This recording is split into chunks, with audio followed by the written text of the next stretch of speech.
Uh, Steve here.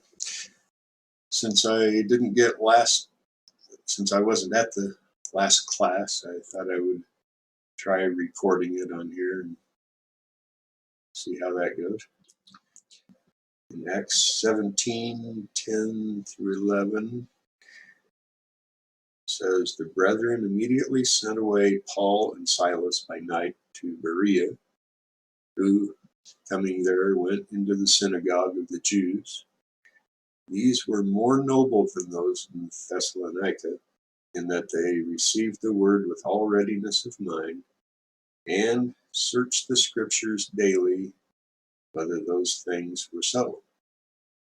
In other words, they didn't just take Paul's and Silas's word for it, they searched the scriptures themselves to see if what they were saying was really true. And that's what we all need to be doing, regardless of who we're listening to, who's teaching us. We need to be like the Bereans and search the scriptures and see if what you're hearing is actually true or not. Compare it to the word. The word is our scale upon which we weigh everything that we hear. If it disagrees with the word, then just set it aside. Taking a look at the tabernacle, this book that we're going through,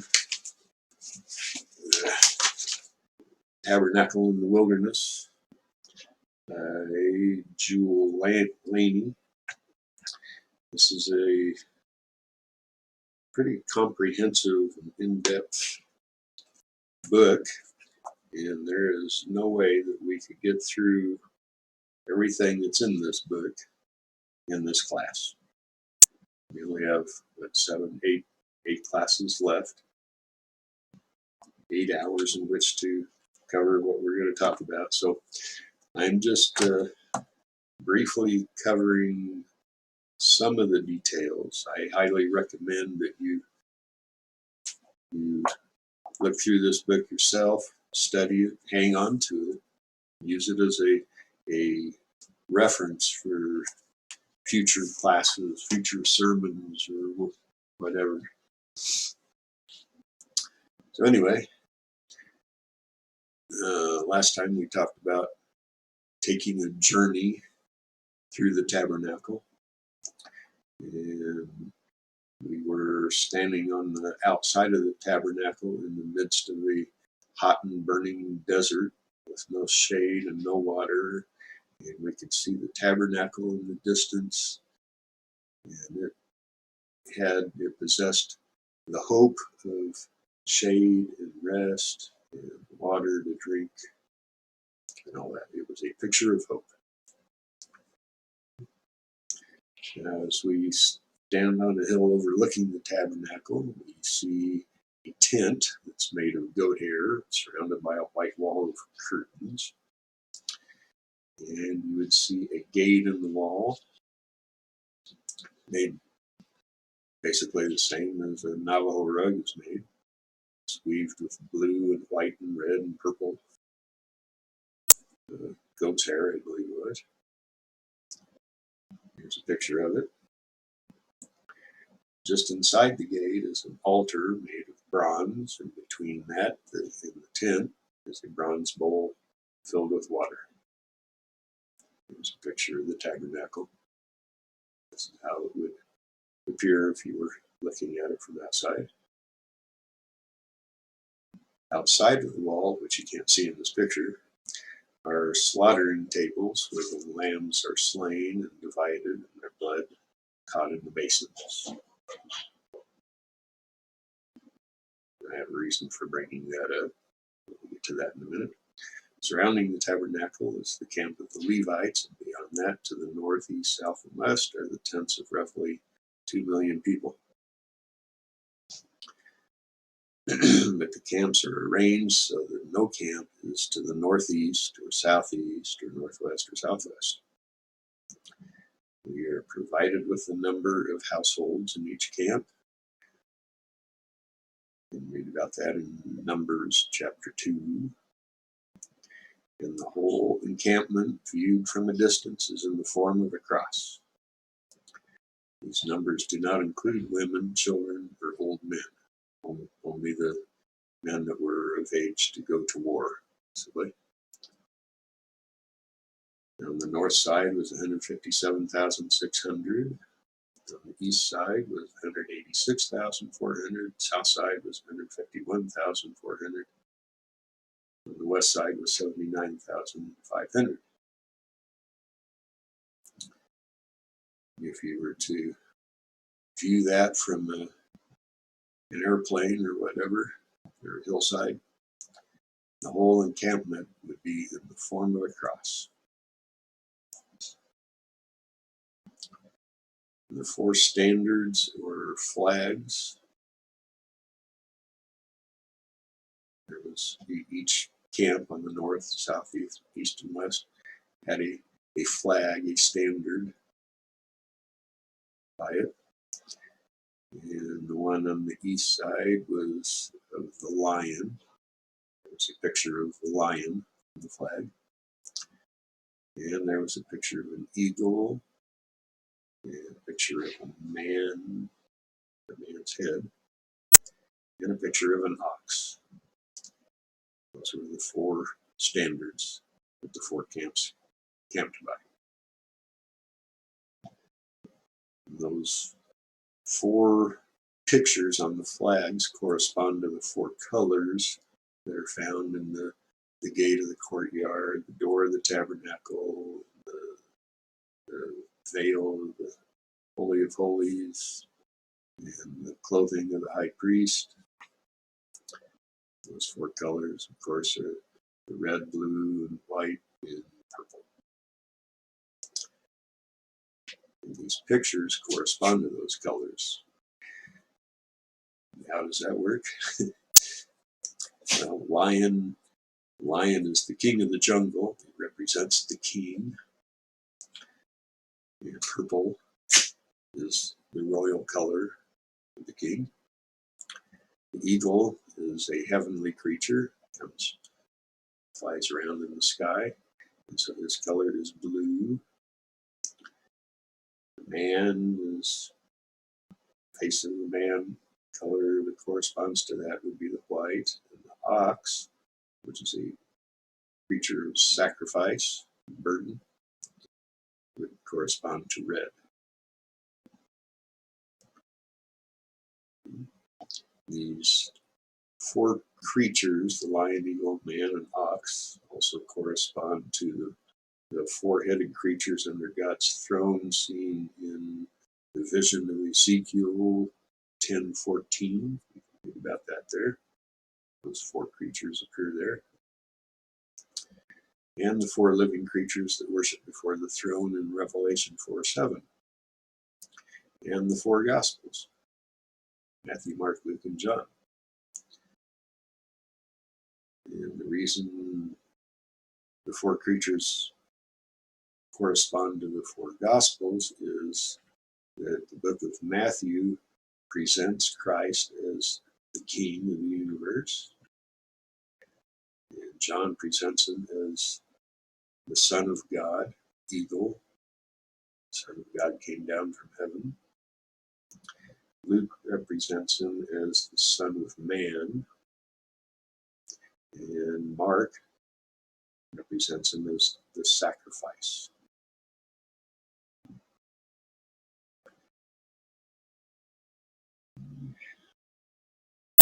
The layout of the furnishings in the tabernacle, starting in Exodus 26, also forms a cross. You see that in this picture. The slaughtering tables outside the wall that we talked about a little earlier. The lambs were not slaughtered inside the tabernacle. They were slaughtered outside the tabernacle on these tables, and the blood was caught, and the lambs were cut up into pieces, and then all of that was carried into the tabernacle, placed on the altar. Blood was sprinkled on the four corners of the altar, and There was blood also that was sprinkled on all of the furnishings of the tabernacle.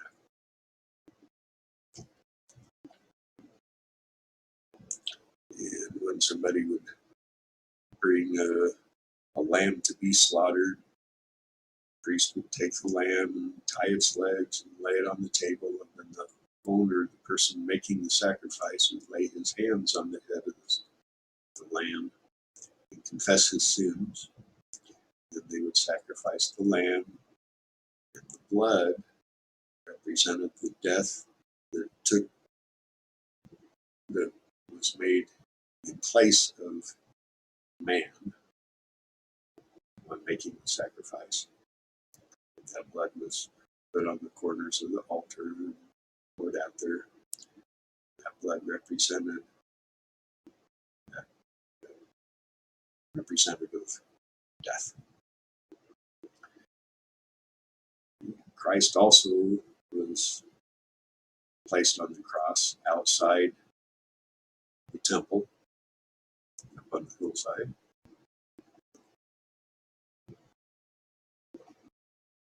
And Christ carried his blood to the true altar in heaven and sprinkled it there upon the mercy seat, where it reminds God of the sacrifice made, the death suffered for us.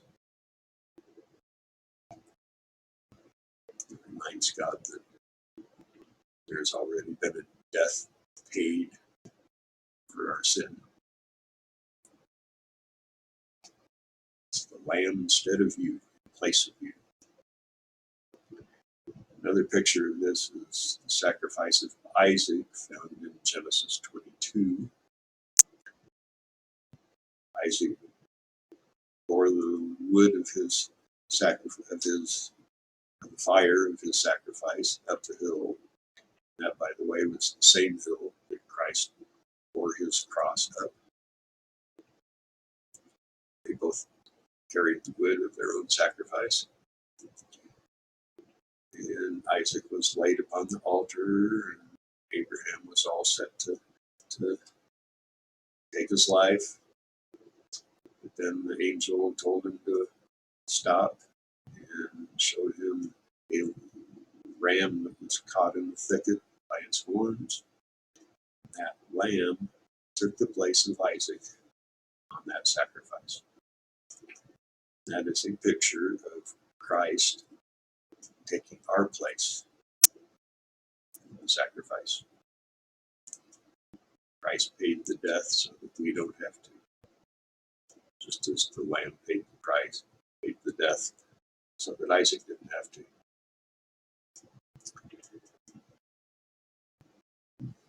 Another picture found in Scripture is the skins provided to Adam and Eve in Genesis 3:1. They were naked and ashamed, and God provided them skins to cover their nakedness. Those skins came from somewhere, probably lamb skin that God provided them, which means those lambs had to be sacrificed in place of Adam and Eve.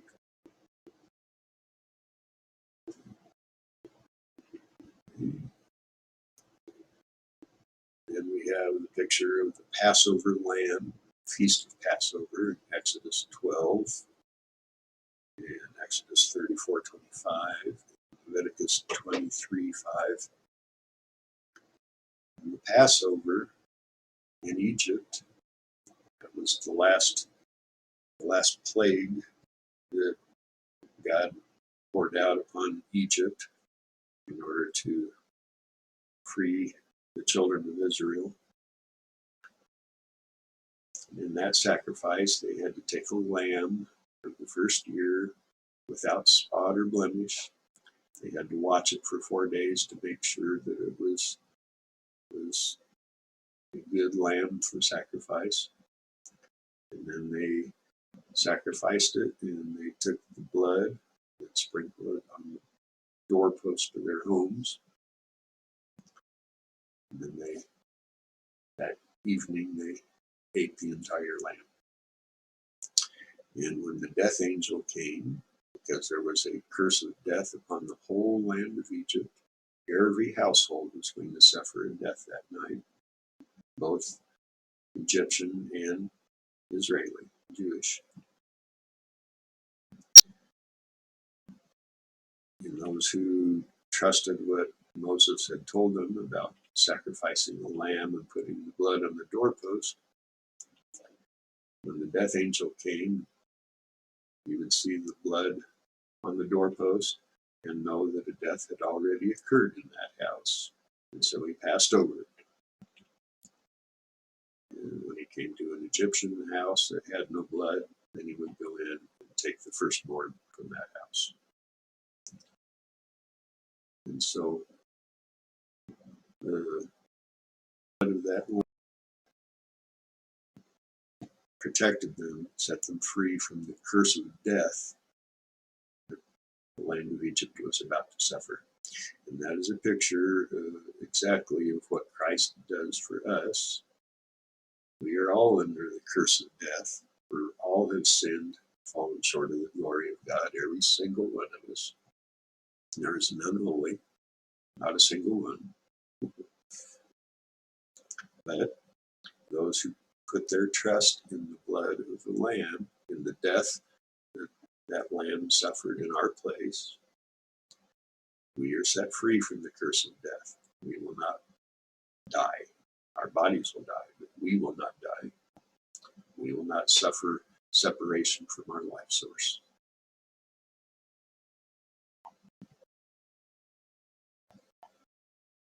Okay, that pretty well covers what I wanted to talk about this time. So we will hopefully see you in the next class, which I believe is November 19th, maybe. I'm not sure. I'll have to look. So until then, God bless.